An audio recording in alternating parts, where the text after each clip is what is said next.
5 to 6 cups of flour, half a cup of sugar, 2 packets of dry yeast, a teaspoon of salt, a tablespoon of aniseed, half a cup of milk, half a cup of water, half a cup of butter, and 4 eggs. Even the spirits must have their nourishment. Sweetbread, pan de muertos, sugar candies in the shape of skulls. The symbol of life are skulls, calaveras de azúcar, or alfaniques. For the ofrenda, the offering on the altar, whatever the departed loved, one enjoyed, food and drink, trinkets, and photos of them too. These spirits are seen in some cultures as bridges between this existence and God, between this life and perhaps an eternal one. In Mexico, the Day of the Dead is celebrated with respect, with reverence, and also with celebration like parades, parties. It's not so in all Latin American countries.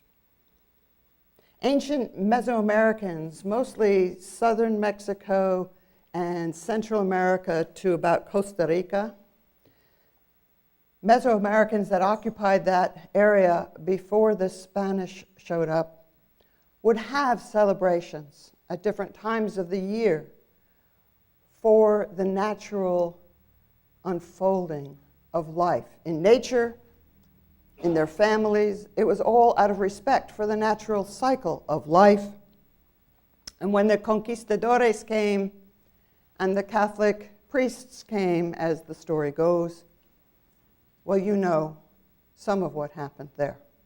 There was a lot of trying to synchronize traditional holidays with Catholic holidays when they couldn't just get rid of the traditional holidays. When people resisted so much, eventually they decided, the Catholic Church, that they would just kind of try to get people to change the date. So actually, the summertime, the springtime, winter, the seasons of the year, which look different, of course, in that part of the country than here, and different here from Maine, they moved the holiday around so that it was around the time of All Saints and All Souls Day from the Catholic tradition. The thing about Western European approaches to death and the approach of Dia de los Muertos, as we call it, the difference is that in the Western Christian traditions in particular, but not just, we're supposed to be afraid of death. Not only afraid of death, but be afraid of what you're doing now because, you know, right? Recognition in the room. But in this tradition of Dia de los Muertos, and in Mexico in particular, it's a day of great celebration, honoring the cycle of life and those who have died, and facing death with a smile, with laughter, because it's just a natural part of the whole of life. Birth to death, it's all a part. There's nothing to be afraid of. Now, can I tell you for sure if nobody's afraid of death in Mexico? But it's the symbolism and the community coming together to celebrate those who have died that distinguishes Dia de los Muertos, whether in Mexico or in Central American countries or South American countries. It is a day to honor the dead. And it looks different from one country to another. So in Costa Rica or in Nicaragua, it might look very different. In Nicaragua, where I have been a couple of times, not on this holiday, but in Nicaragua, it is a day of respect, a day to go to the cemetery, which is true for all Latin cultures that I'm aware of anyway, to go to the cemetery and clean up the grave sites, to light candles so the spirits have light at night to come forward, to visit, to put offerings by the grave site, to paint, to clean up, to make it beautiful, so the spirits feel particularly welcomed. Usually in Nicaragua, there's not a big parade or big party in most places, but you know, one of the things that we export, I think to the great disadvantage of other countries sometimes, is some of the hoopla about Halloween and candy gathering. And Mexico in particular has been vulnerable to American influence.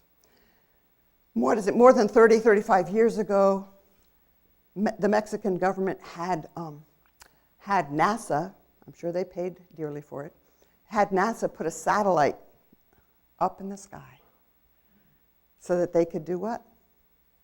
Get American television.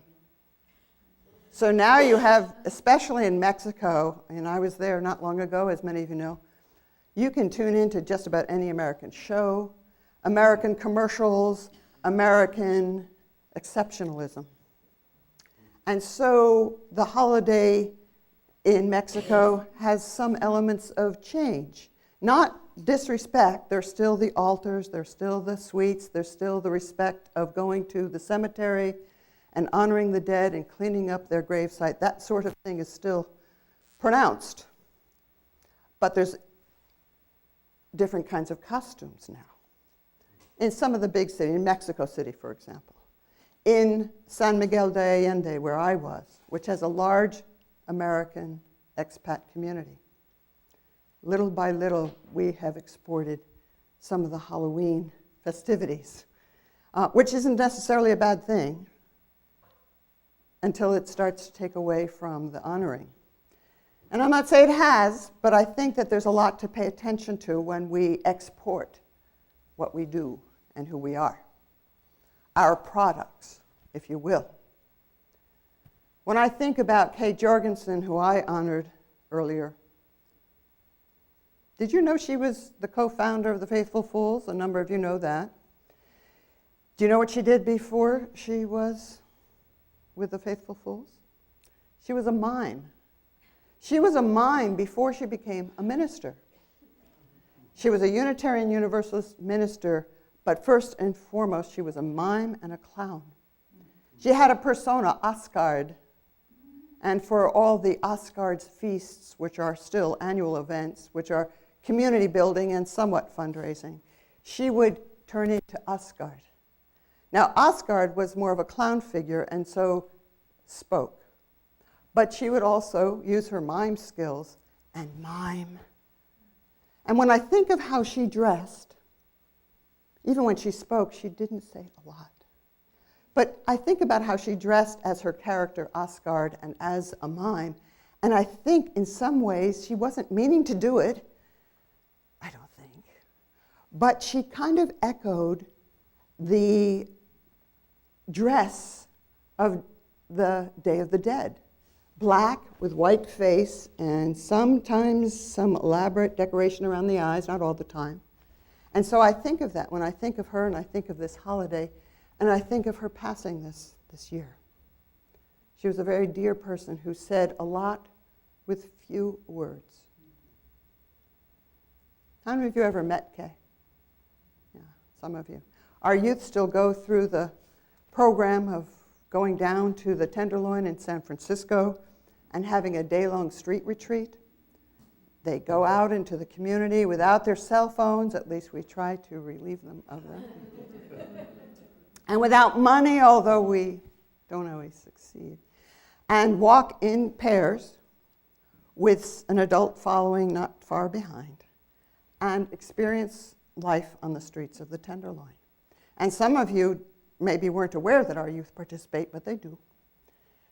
And it's a wonderful experience that years later, one or two of the youth from different congregations get back in touch with the Fools and tell them how it changed them, how they learned something about themselves and about the community.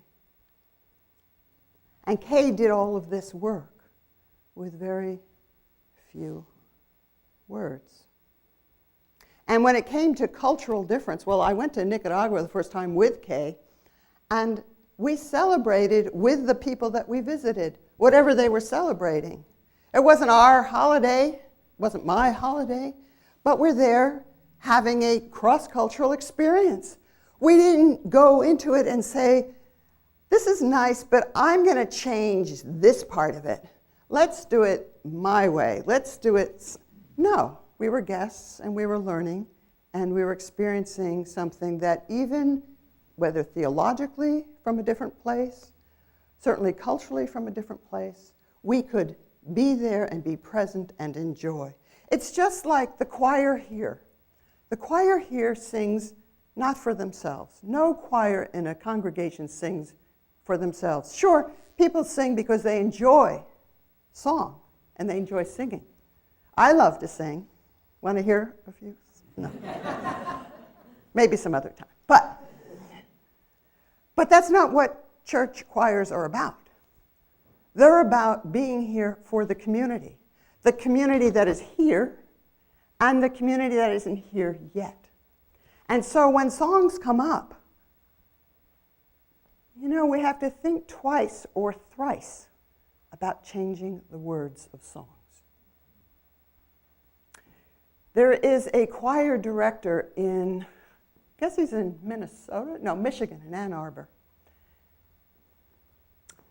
And Mr. Rideout says, we must learn, Unitarian Universalists, we must learn to hear songs, to sing songs, without occupying them. We are not the conquistadores. We are here to sing and to sing the songs of all of us. And unlike many traditions, we are, all of us, different in our theologies, in our philosophies, in what we feel is most important. But it is thought, Mr. Rideout said, and he felt it as an African-American gay man, he felt that we need to be respectful and not change words and not occupy the songs of, for example, African Americans who, for the most part, come from a Christian tradition. If you can't say Lord, and it's frankly not a word that I love, I don't. I think of feudalism, I think of lots of things. But if you sing a song that is from the Black Christian tradition, you don't get to occupy it. You sing it in honor of the people who sing it as a cross-cultural experience if you need to. So I sing Lord, even though it's kind of hard for me personally, when the word Lord is in a song. And frankly, I am not a follower of Jesus per se. I am not a Christian. But if it says Jesus in the song, I may be uncomfortable, so I have a choice. I can, if I'm so uncomfortable, I could not sing the song, I suppose. Or I can challenge myself to be available, to be open to difference, and not try to twist the words around so that I'm comfortable, but I just made somebody who is from that tradition feel like, well, what was that about? You're not comfortable with me, a part of who I have been and who I am. And this congregation, those of you who heard the report back about the survey that was done, over 100 of you answered the survey, one of the things that you said, most of you, by far, is how much you'd like this congregation to be more culturally diverse. It's kind of, you see what I mean? It doesn't quite jive to say, we need to be diverse so that we look different or that we allow ourselves to become changed. Not that we adopt other people's theologies unless they start to feel right for us, but that we are open to true difference, not just surface difference. You know, all of us who have said, oh, I don't pay attention to skin color, we're all the same. Well, we know that that's kind of bogus. And that we all have different shades of whatever color we are, and that's interesting. But what is difference that matters is who we are, our identities, our faith, our cultures, our music, our dances, all of those things. So, back to Kay Jorgensen. Kay would go to Nicaragua many times, more than I did, many times, and she would come back and tell stories, because a lot of the Day of the Dead, by the way, is telling stories. Are spirits actually coming back? The spirit in the stories, for sure. And I tell Kay stories often because I want her with me. I want to remember her. Her simplicity, her open-heartedness, her generosity, her willingness to hear from people who believed differently from herself, with joy. With joy. So, we're not doing Day of the Dead here today because it's not quite what we know, but we are doing the essence of honoring today. Honoring those who have died, those whose stories we need to tell again and again to keep their spirits alive and with us. I hope all of you are going to the picnic this afternoon. How many of you are going? Okay, put your hands down. How many of you are thinking maybe yeah, maybe no? How many of you just said that you're going to go, but really you're not? Well, I don't know if anything I said today resonated with any of you, but I want you to remember the 10% thing. Remember? People only remember for our newcomers, our visitors. People tend to only remember maybe 10% of what a preacher says the day after they've said it. And then it goes down from there. So the 10% that I'd like you to think about is the contradiction, perhaps, between wanting diversity and being open to real